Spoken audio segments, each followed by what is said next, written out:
Hey again, it's Drew from Power Through Consulting. This time, quick email or quick video on how to use the Exit Ramp series or the reactivation series of automated emails. This one is very similar to the Welcome series video, which I recorded just a few minutes ago, but cover it from the start here. So first of all, if you haven't done this before, all of the streaming emails or auto response emails are in the Email Blast tab under auto response triggers, and you can click list auto response to get on this list, where you will see these two blasts. Right now we just have two set up in our exit ramp. We discussed in an earlier video how the reactivation targets group, which is who gets these emails, is populated and who's in it.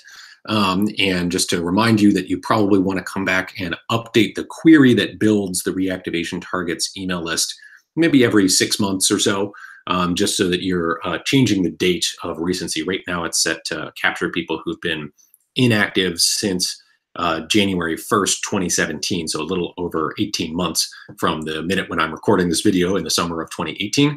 And obviously, as you go forward in the future, you may want to update that so that you're not always using January 1st, 2017 as the reference point for recency. You may want to move that up by a couple of months every couple of months so you're getting a more accurate pool of recent active people. So the group builds automatically. And then when people are added to the reactivation targets group, this series is active right now. So just a note on the philosophy of the reactivation targets. We don't actually think you should exclude reactivation targets from all of the emails you send. You probably want to exclude them from most things, but especially if you have an interesting, exciting, breaking news item, if something is going on in a campaign, it's really important this week to contact Congress or share on Facebook or just know what you're doing, then you definitely can go ahead and send that email to the reactivation targets. The only thing you want to watch out for is that people who've just joined the reactivation targets group will get these two emails in their first couple of days. So just be aware of that some people may get two emails in a day or may get double pinged if you're adding the reactivation targets to a major blast email. That's totally fun to do, but some folks may get a little bit of extra mail on that day. Just to show you an example, if you want to come in and edit these two emails, just like with the Welcome series, you can click on these. These are streaming emails, so you get all the options you get with a blast email. You can pick a template, and then in the content area, we've rewritten some content and added some pictures and other things. So these two emails, the first one is really kind of a clickbait thing. We just want people to know that we are observing. They don't seem to have taken any action. Would they please check out our current campaigns? And if they really don't want to get emails from you, rather than just sitting there receiving the emails and not doing anything, we'd rather they click the button to unsubscribe. Then that will move them off of your active email list into the unsubscribe category. If they keep ignoring this for a couple more weeks, people will move out of the reactivation targets and eventually will get added to the inactive list.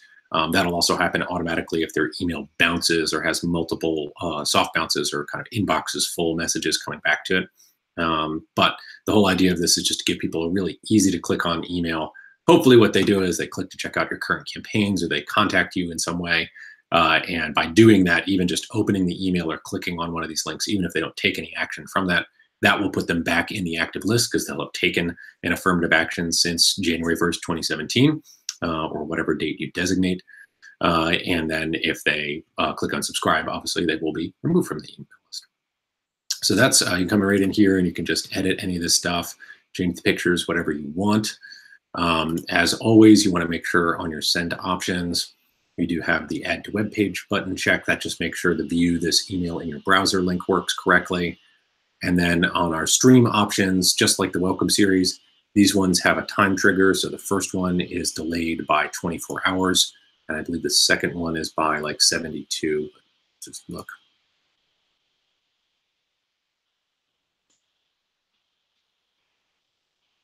Yeah, so basically people get these two emails in the first couple of days of them getting added to the reactivation targets list.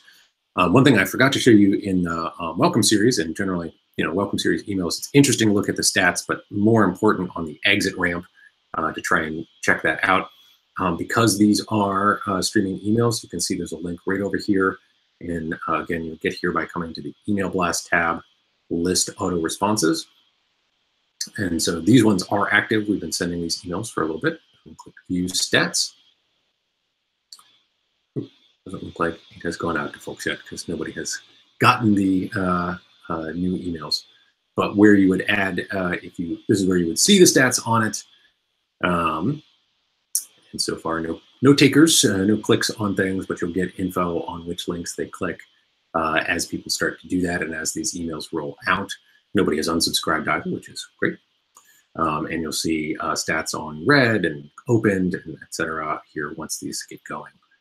Where these are added, just like our welcome series group. So this is sent to the reactivation targets list. Right now, there's about 57,000 people in that. And then on the options, you can see these two emails are selected.